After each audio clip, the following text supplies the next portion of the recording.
Hello students. बेटा आज हमको डिस्कस करना है सिलेबस। मीटिंग का हम वेट कर रहे थे, मीटिंग अब हो चुकी है। तो इको ऑनर्स सेमेस्टर 3 स्टैटिस्टिक्स की बात हम कर रहे हैं। बेटा ये मीटिंग है 11 अगस्त को ये मीटिंग हुई थी। ये टीचर्स हैं आपके जिन्होंने इसको अटेंड किया था। सिलेबस की बात करते हैं बेटा, सीधी सीधी बात करते हैं सिलेबस।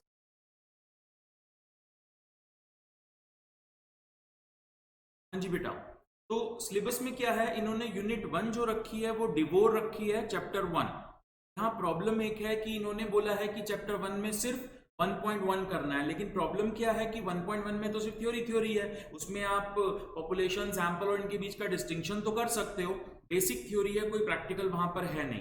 लेकिन इन्होंने आगे जो वेटेज दी है, वेटेज में बोला है कि इसमें से 5 मार्क्स का क्वेश्चन आएगा। अभी थ्योरी है और 5 मार्क्स का क्वेश्चन आएगा, वो वहां पर एक प्रॉब्लम है, पता नहीं क्या करने।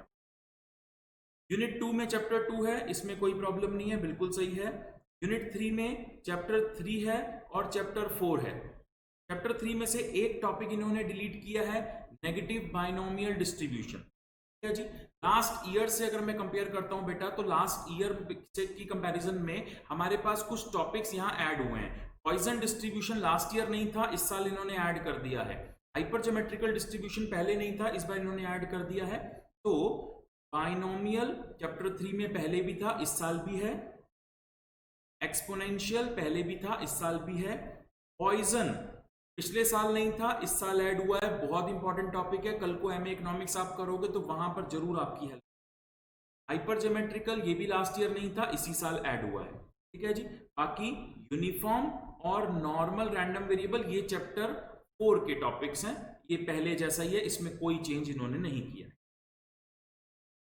फिर उसके बाद आता है बेटा यूनिट 4। यूनिट 4 में इन्होंने चैप्टर 5 बोला है, यहां एक मेजर चेंज है। पिछली बार चैप्टर 5 में 2 पार्ट हुआ करते थे, 5.1 से 3 तक, और उसके बाद वाला पोर्शन भी। इस बार इन्होंने सिर्फ एक ही पोर्शन रखा है 1 से 3 तक, उसके बाद वाला पोर्शन डिलीटेड है, वो नहीं है इस बार। तो यानी कि यहां पे कुछ डिलीट किया और यहां पर कुछ ऐड कर दिया। जो डिलीट किया गलत है, ऐसा नहीं करना चाहिए था, क्योंकि जो डिलीट हुआ है वो काम चैप्टर 6 में हमारी हेल्प करता था। लेकिन ठीक है, कर दिया तो कर दिया। इसके बाद बेटा यूनिट 5 में चैप्टर 6 और 7 है। यहाँ कोई मेजर चेंज नहीं है, वैसा ही है जैसा पहले था। और यूनिट 6 में चैप्टर 8 है, यहाँ पर इन्होंने काफी कुछ ऐड कर दिया है। ये यहाँ से बेसिकली हमारा इकोट्रिक्स वाला पोर्शन स्टार्ट हो जाएगा नेक्स्ट सेमेस्टर का, और ये कॉन्सेप्ट के लिए ये यूनिट वेरी इंपॉर्टेंट है यहाँ, क्योंकि हाइपोथेसिस टेस्टिंग हमारा स्टार्ट हो जाएगा। और चैप्टर 6 आप बोल सकते हो आपके सिलेबस का सबसे डिफिकल्ट चैप्टर है। चैप्टर 6 में कोई क्वेश्चन नहीं है, कोई क्वेश्चन नहीं है तो डिफिकल्ट कैसे हुआ बेटा? कोई क्वेश्चन नहीं है, लेकिन प्रूव्स एंड डेरिवेशन वहां पर काफी सारे। ठीक है जी, थोड़ा सा डिफिकल्ट चैप्टर। इसको पूरा एनालाइज कर लेते हैं, रीडिंग्स की बात कर लेते हैं बेटा। रीडिंग्स इन्होंने प्रिंसिपल रीडिंग आपकी वही रखी है जो पहले थी, JL डिबोर। इसके अलावा मिलर एंड मिलर और एक बुक और भी है, ये इस यहां से हमें प्रैक्टिस करनी। एक बार सिलेबस थोड़ा सा देख लेते हैं डिवोर के पॉइंट ऑफ व्यू से। हाँ जी, तो हम बात कर रहे हैं बेटा को ऑनर्स सेमेस्टर 3 स्टैट्स का सिलेबस। मैं डिवोर के हिसाब से अगर चलता हूं तो बेटा डिवोर के जो चैप्टर कवर हो रहे हैं हमारे सिलेबस में, वो हैं चैप्टर 1, 2, 4, 5, 6, 7, 8, ये चैप्टर कवर हो रहे हैं। अब अपनी रीडिंग्स की यूनिट्स के हिसाब से चलते हैं। तो यूनिट 1 जो है वो ये है चैप्टर 1। फिर उन्होंने यूनिट 2 बोला, वो है चैप्टर 2 नॉर्मल। फिर इन्होंने यूनिट 3 बोला, चैप्टर 3 और 4 को मिला दिया। ठीक है जी। इसके बाद यूनिट 4 बोला, चैप्टर 5। फिर उसके बाद यूनिट 5 बोला, 6 और 7 इंक्लूड कर, और फाइनली 6th यूनिट में चैप्टर 8 आ। क्लियर है बेटा? तो ये हमारी रीडिंग्स के यूनिट वाइज हो गया, यूनिट 1, यूनिट 2, यूनिट 3, 4। अब इन्होंने क्या किया, थोड़ा सा पेपर का ब्लूप्रिंट भी दिया कि किस तरह से क्या क्वेश्चन हम पूछेंगे। रीडिंग्स का लिंक मैं ऑलरेडी आपको भेज चुका हूं, आपके पास होगा, आपकी ड्राइव पर है, वहां से आप डाउनलोड कर सकते हैं। ये इन्होंने ना बेटा यहाँ पर का कुछ ब्लूप्रिंट दिया है कि कौन से क्वेश्चन कहां से कैसे पूछे जाएंगे, वो यहाँ पर कुछ लिखा हुआ है जी। कुछ चीजें चैप्टर 5 और 7 में जो लास्ट ईयर तक ना प्रॉब्लमेटिक रहती थी, कुछ कॉलेज में करवा देते थे, कुछ में नहीं करवाते थे, ठीक है जी। यहाँ पर उन्होंने क्लियर कर दिया कि ये चीज एग्जामिनेशन में नहीं पूछी जाएगी। एक बड़ा इंपॉर्टेंट यहाँ टॉपिक हुआ करता था स्कोर इंटरवल। टीचर्स कंफ्यूज रहते थे, कुछ कॉलेज में करवा देते स्कोर इंटरवल कर लो जी, आएगा, इंपॉर्टेंट है, बड़ा सा फॉर्मूला है आधा किलो का, ठीक है, और कुछ कॉलेज में मना कर देते थे। तो अभी इन्होंने बेटा मना कर दिया कि ये नहीं आने वाला। तो अब ऐसा है कि ये जो क्वेश्चंस ये पूछने वाले हैं, इनकी बात समझ से रीडिंग से देख लेते हैं।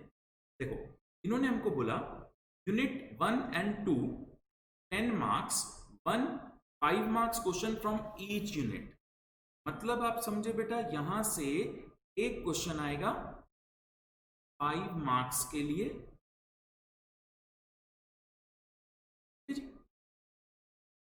चैप्टर 2 यूनिट 2 वही सेम बात है, यहां से भी एक क्वेश्चन आएगा 5 मार्क्स। अभी इनिशियली जो मैं बोल रहा था वो ये प्रॉब्लम है, चैप्टर 1 में इन्होंने एक सेक्शन बोला है, इसमें ज्यादातर थ्योरी है। अभी थ्योरी में से 5 मार्क का क्वेश्चन कैसे पूछेंगे, प्रॉब्लम है। दूसरी बड़ी प्रॉब्लम ये है बेटा, चैप्टर 2 करते हुए जान लग जाती है। आपने देखा होगा 15 वीडियोस में, 15 क्लासेस में मैंने चैप्टर 2 कंप्लीट किया है, क्योंकि वो प्रोबेबिलिटी है, बहुत डिटेल में हमें उसे करना ही था। 15 क्लास लगा के हमने, इतनी मेहनत बच्चा कर रहा है, कॉलेज वाले ऐसे गंदे गंदे क्वेश्चन देंगे तो सॉल्व ही नहीं होंगे। इतना सब करने के बाद पेपर में नंबर कितने मिलने हैं? आगे चलते, उसके बाद बेटा इन्होंने बोला यूनिट 3 एंड 4 25 मार्क्स की बात करेंगे। उसके बाद 1 कंपल्सरी क्वेश्चन है and a choice of 2 out of 3। Unit 3 और 4 की जो इन्होंने बात करी ना, इसमें से बोला टोटल वेटेज आ गई 25 मार्क्स। इसमें क्या होगा, एक 5 मार्क्स का क्वेश्चन कंपल्सरी होगा और 10 मार्क्स 10 मार्क्स 10 मार्क्स, 3 क्वेश्चन आएंगे बेटा, डू एनी 2, इन तीनों में से कोई भी 2 आपको करने होंगे। तो यहां पर क्या हो गया, 2 क्वेश्चन यहां से 20 मार्क्स और 5 ये 25 मार्क्स, ये दोनों यूनिट मिला के 25 मार्क्स। चैप्टर 3 4 और 5 तीनों मिला के 25 मार्क्स, एक कंपल्सरी क्वेश्चन होगा इसमें और एक ये ऐसे 3। उसके बाद 5 और 6 बोला यूनिट 5, इसका वेटेज इन्होंने 20 मार्क्स बोला। यूनिट 6 यानी कि चैप्टर 8, इसका वेटेज भी इन्होंने बेटा 20 बोला। टोटल कर लें एक बार इसका, 20 40 60 70 और 70, 75 मार्क्स टोटल हो गए। आप ये समझिए कि वो 75 मार्क्स टोटल है, तो बाकी बचे हुए 25 मार्क्स का क्या होता है, याद है ना सब कुछ। 25 मार्क्स में 5 मार्क्स तो अटेंडेंस के होंगे। सर अटेंडेंस क्या होती है? अटेंडेंस वो होता है बेटा जब आपकी मैम जूम क्लास ले रही होती है, आप लॉग इन करके सो जाते हो, वो अटेंडेंस पर 100% है जी। ये अटेंडेंस के हो गए।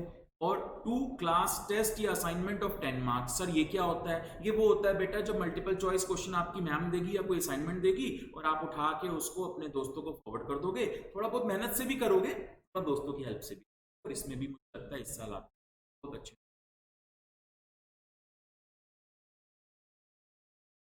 तो बेटा 75 मार्क्स ये है जो आप यहां स्टडी करेंगे, 25 मार्क्स में से 5 मार्क्स अटेंड। अब इन यूनिट्स में से ये क्या क्या करने वाले हैं ये देखते हैं कि कैसे क्वेश्चन पूछेंगे।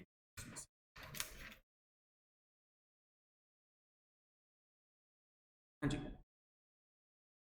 यहां इन्होंने बोला ये जो 20 मार्क्स हैं इनके लिए 10 मार्क्स 10 मार्क्स 10 मार्क्स, 3 क्वेश्चन आएंगे, फिर से वही बात, 2 एनी 2, और इन 20 मार्क्स के लिए भी 10 मार्क्स 10 मार्क्स 10 मार्क्स, और कहता है डू एनी 2। तो मेजर लिए 10-10 नंबर के क्वेश्चन काफी सारे आ रहे हैं, इनमें से आपको 2-2 करने होंगे।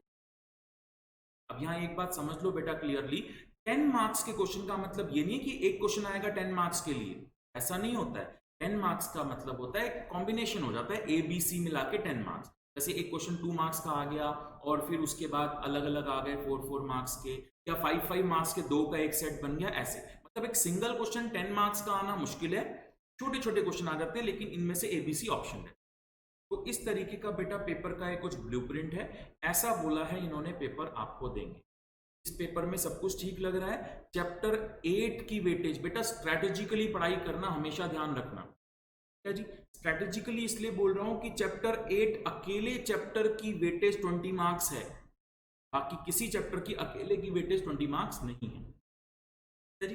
चैप्टर 8 में आपको बहुत ध्यान देना है, वैसे भी हाइपोथेसिस टेस्टिंग है, बहुत इंपॉर्टेंट है। बहुत सारे बच्चे इसको लाइटली लेके कर जाते हैं, कोई क्वेश्चन 2 4 10 कर लिए और हो गया काम, ऐसा नहीं चलेगा बेटा।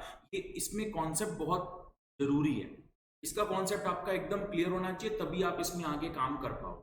ये हाइपोथेसिस टेस्टिंग वेरी इंपॉर्टेंट, पहले भी आपको भी लिखवाया था, इसे लिखवा देता हूं, ये वेरी इंपॉर्टेंट, बहुत इंपॉर्टेंट है। लास्ट ईयर तक इसके साथ जस्टिफिकेशन नहीं हो रही थी, जितना ये इंपॉर्टेंट है उतने मार्क्स का नहीं पूछा जा रहा था। इस साल इन्होंने बहुत अच्छा कर दिया है, ये इंपॉर्टेंट भी है, कॉन्सेप्चुअल क्लैरिटी भी आपको अच्छी चाहिए होगी, और मार्क्स भी इसमें ज्यादा दे रहे हैं, बहुत अच्छी।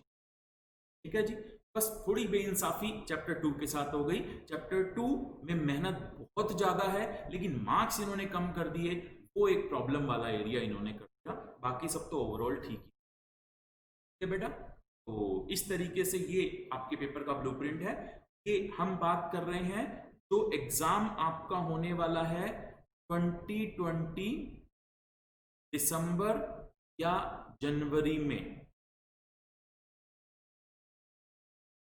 ध्यान रखना बेटा। आपका पेपर इन जनरल हमेशा ही पेपर तो दिसंबर में होता है, लेकिन इस बार कोरोना की वजह से हो सकता है पेपर जनवरी में।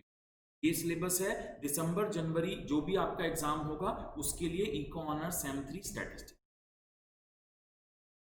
के लिए इतना ही।